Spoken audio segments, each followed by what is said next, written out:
জঙ্গলমহলে প্রকৃতিকে সন্তুষ্ট করতে করা হয় পাহাড়ের পুজো। জানেন কি?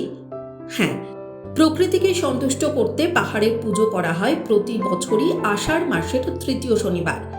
বেলপাহাড়ের কানাইসোর পাহাড় পুজো দেওয়া হয়। পুজোয় হাজার হাজার মানুষের সমাগম হয়।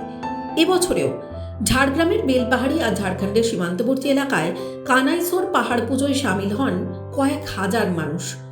প্রতি বছরই আষাঢ়ের তৃতীয় শনিবার থেকে 3 দিন ধরে এখানে পুজো আর মেলা চলে, যে মেলায় মেতে ওঠেন বাংলা, ঝাড়খণ্ড, বিহার, ওড়িশার হাজার হাজার মানুষ।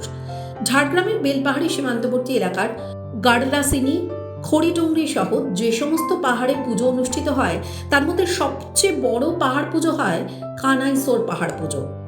স্থানীয় সূত্র মতে কানাইসোর পাহাড় পুজো বেশ প্রাচীন।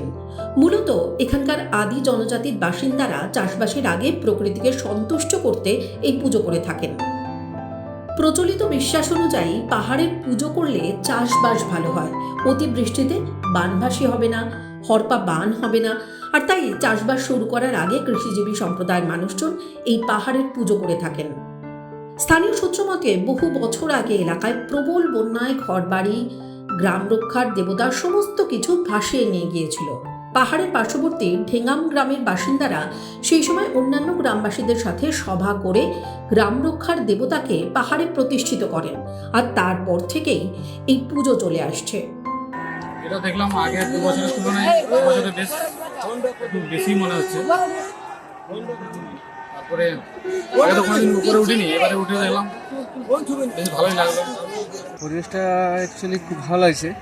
আর এর আগে তো আসা হয়নি, এই ফার্স্টবার প্রথম আমরা এসেছি।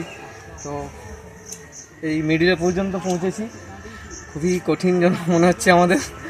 তো আর কি বলবো, একটা বিষয় বলতে এখানকার যে পাহাড়ি পুজোটা হয় এটা অনেক পুরনো পুজো।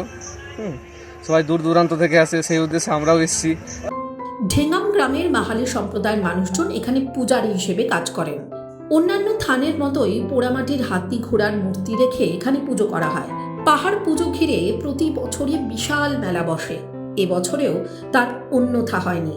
আর যে মেলায় নানান রকম লোক সংস্কৃতির অনুষ্ঠানের পাশাপাশি বাদ্যযন্ত্র বা কৃষিকাজের নানান সামগ্রীও বিক্রিবাটা হয়ে থাকে।